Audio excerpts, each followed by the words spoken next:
Hi hello welcome back to Krishna's kitchen. కొత్తగా ఏదైనా టేస్ట్గా స్నాక్స్ తినాలనిపించినప్పుడు ఈ విధంగా చేసుకుని తినండి, చాలా బాగుంటుంది. మామూలుగా మనము మిర్చి బజ్జీలు అలాంటివి తింటూ ఉంటాం కదా, పకోడీలు అలా వేసుకుంటూ ఉంటాం కదా, వాతావరణం కూడా చాలా చల్లగా ఉంటుంది. ఇలా ఎగ్స్తో స్టఫ్ ఎగ్ చేసుకుని తినండి, చాలా బాగుంటుంది. ఇంట్లో అందరూ ఇష్టంగా తింటారు.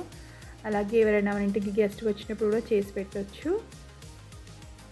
ఒకసారి మీరు ట్రై చేయండి, ఈజీగా చేసుకోవచ్చు. ఇక్కడ నేను స్టవ్ వెలిగించుకొని ఒక గిన్నె పెట్టేసుకున్నాను.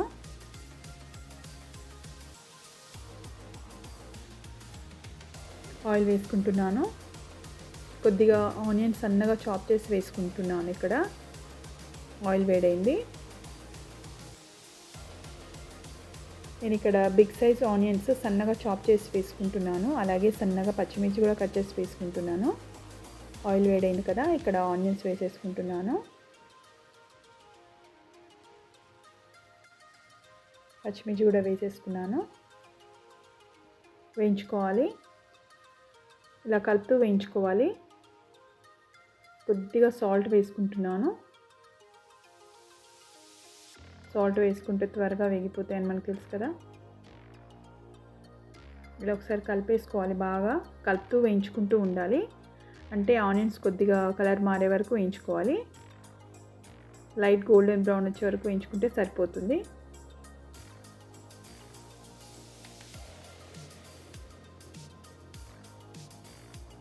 కొద్దిగా సన్నగా చాప్ చేసుకున్న కొత్తిమీర వేసుకున్నాను.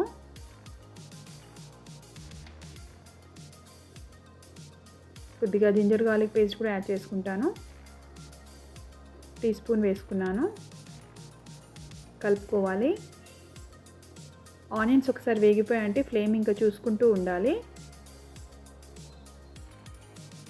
మీడియం టు లో పెట్టుకొని వేయించుకుంటూ ఉండాలి. ఈ ఆనియన్స్ ఈ విధంగా వేయించుకొని స్టఫ్లోకి బాగుంటుందండి. ఆనియన్స్ చాలా టేస్ట్ వస్తుంది మనం చేసుకున్న ఎగ్ స్టఫ్.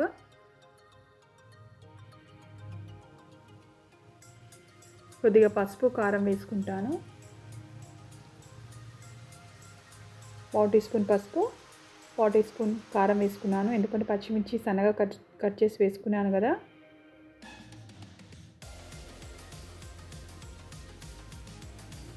కొద్దిగా ఉప్పు, కొద్దిగా ధనియా పౌడర్ వేసుకున్నాను 1 టీ స్పూన్. ఒకసారి కలిపేసుకోవాలి. కలిపేసుకొని ఆనియన్స్ని కొంచెం చల్లారనివ్వాలి. ఇలా ఒకసారి కలిపేసుకొని స్టవ్ ఆఫ్ చేసేసుకుంటున్నాను.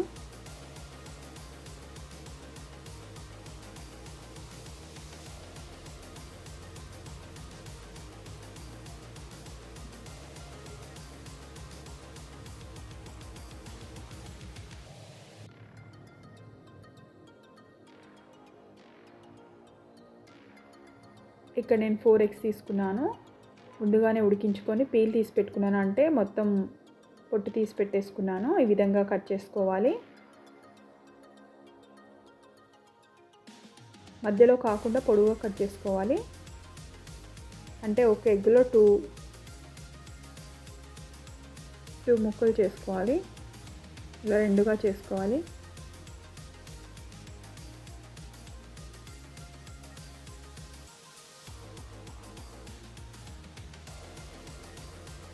ఇలా చేసి పెట్టేసుకోవాలి రెడీగా.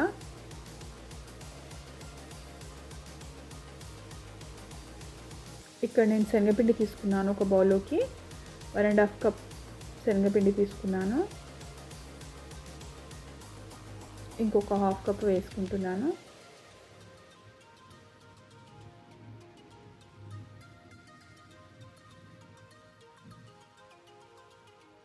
కొద్దిగా ఉప్పు వేసుకుంటున్నాను. ఇంకా ఉప్పు చూసుకుంటూ ఉండాలి, ఎందుకంటే మనం అక్కడక్కడ ఉప్పు వేస్తున్నాను కదా, చూసుకొని వేసుకుంటున్నాను. కొద్దిగా పసుపు వేసుకున్నాను, కొద్దిగా కారం వేసుకున్నాను.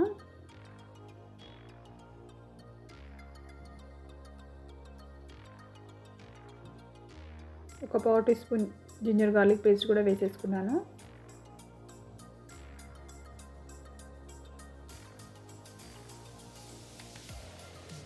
కొద్దిగా బేకింగ్ పౌడర్ వేసుకున్నాను.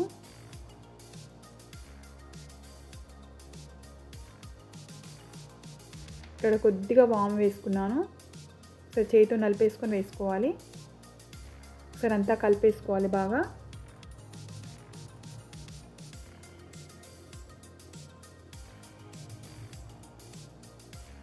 ఇక్కడ నేను టీ స్పూన్ కంటే కొద్దిగా ఎక్కువ కార్న్‌ఫ్లోర్ వేసుకుంటున్నాను.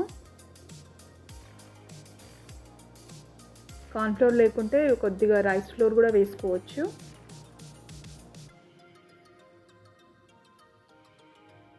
సరే వేసుకొని కలిపేసుకోవాలి. ఇప్పుడు ఇలా కలిపేసుకున్న తర్వాత వాటర్ చూస్తూ వేసుకోవాలి.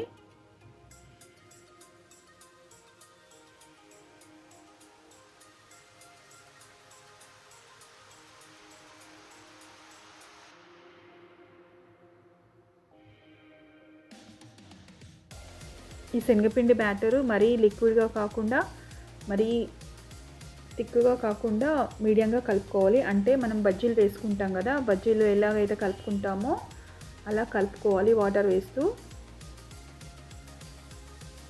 ఒకసారి చేతితో కలుపుకోవాలి, లేదంటే ఒకసారి బ్లెండర్ తీసుకొని బ్లెండింగ్ బాగా కలుపుకోవాలి. మధ్యలో ఏమన్నా లమ్స్ ఏమన్నా ఉంటే ఫైన్గా కలిసిపోతాయి. ఇలా ఉండాలి బ్యాటరు మనం తీసుకుంది. అప్పుడైతే మనం తీసుకున్న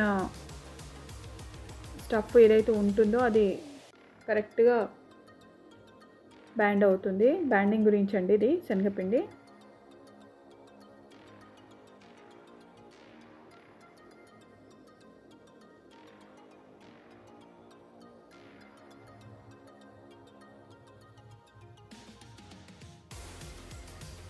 ఏమైనా పిండి కొద్దిగా లూజ్గా అనిపిస్తే కొంచెం శనగపిండి యాడ్ చేసుకొని కలుపుకోవచ్చు. ఇక్కడ నేను బ్రెడ్స్ తీసుకున్నాను.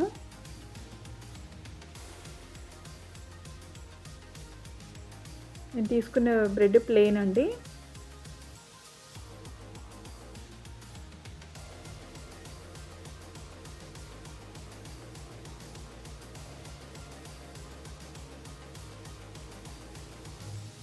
మిల్క్ బ్రెడ్ తీసుకోవచ్చు, ఎందుకంటే అది కొంచెం స్వీట్నెస్ వస్తుంది కదా, బాగుండదు. ఇలా ప్లెయిన్ బ్రెడ్ తీసుకోవాలి. ఇలా బ్రెడ్ తీసుకొని సైడ్స్కి ఎడ్జెస్ ఉంటాయి కదా బ్రౌన్ కలర్, అవి కట్ చేసేసుకోవాలి.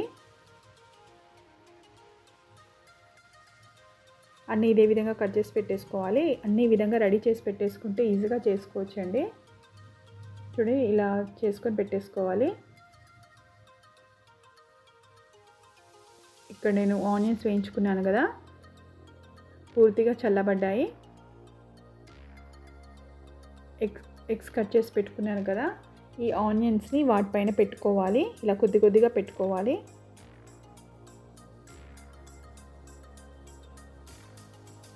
ఇలా ఆనియన్స్ ఎగ్స్ పైన పెట్టుకుంటే చాలా బాగుంటాయండి, టేస్ట్గా ఉంటాయి.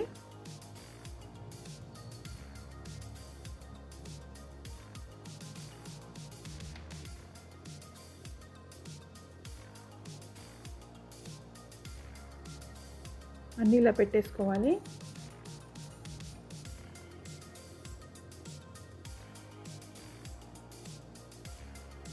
నేను ఎడ్జెస్ కట్ చేసుకున్నాను కదా బ్రెడ్ స్లైస్, ఇలా వాటర్ తీసుకున్నాను. అందులో ఒకసారి ఇలా వేసుకొని వాటర్ని అంతా ఇలా స్క్వీజ్ చేసుకోవాలి. అంతే, మొత్తం ఇలా పిండేసుకోవాలి.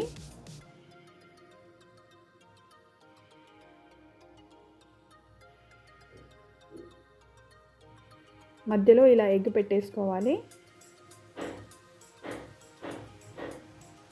బ్రెడ్తో కవర్ చేసేసుకోవాలి పూర్తిగా. అంటే స్టఫ్ ఏమి బయటికి రాకుండా నిదానంగా కవర్ చేసుకోవాలి. ఇలా నిదానంగా వత్తుకుంటూ మొత్తం కవర్ చేసేసేయాలి. ఈ విధంగా కవర్ చేసుకోవాలి. అన్నీ ఇదే విధంగా చేసుకొని పెట్టుకోవాలి.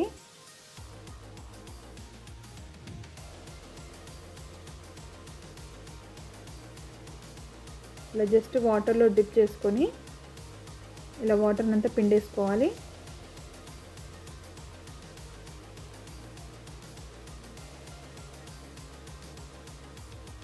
నేను పెట్టుకున్న ఎగ్నంతా మొత్తం అందులో బయటికి రాకుండా స్టఫ్ చేసేసుకున్నాను, కవర్ చేసుకున్నాను. ఇలా అన్ని ఇలా రెడీ చేసి పెట్టేసుకోవాలి. ఇక్కడ నేను ఆయిల్ పెట్టేసుకున్నాను. ఆయిల్ వేడవుతుంది. ఒకసారి కొద్దిగా పిండి వేసి చూస్తున్నాను. ఇక్కడ ఆయిల్ పూర్తిగా హీట్ అయింది.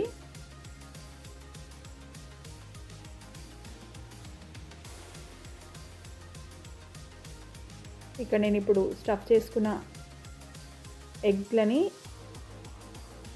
స్టఫ్ చేసుకుని పెట్టుకున్నాను కదా, వాటిని శనగపిండిలో వేసుకుంటున్నాను.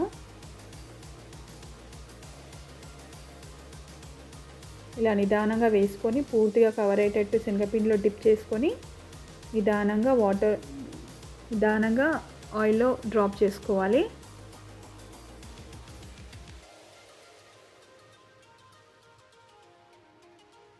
కొంచెం పేషెన్స్తో డిప్ చేసుకొని వేసుకోవాలి. ఇలా రెండు వైపులా కాల్చుకోవాలి. ఫ్లేమ్ మీడియంలో పెట్టి వేయించుకోవాలండి.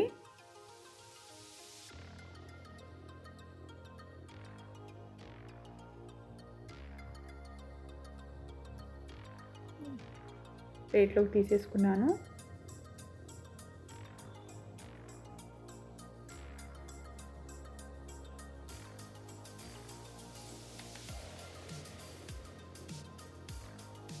ఇలా ఫ్లేమ్ మీడియంలో పెట్టుకొని రెండు వైపులా కాల్చుకోవాలి.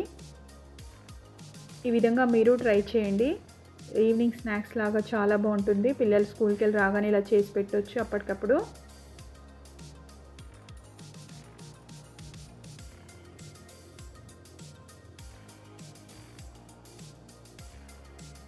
వెదర్ కూడా చల్లగా ఉంటుంది కదా, ఇలా వేడివేడిగా చేసుకొని తినొచ్చు.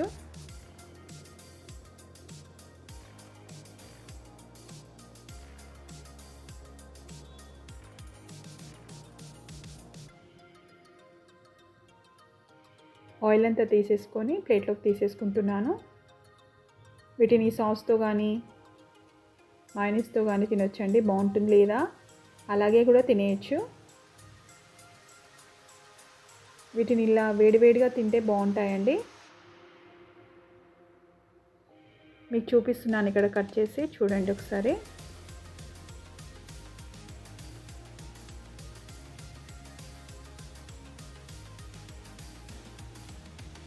ఒకసారి మీరు ట్రై చేయండి.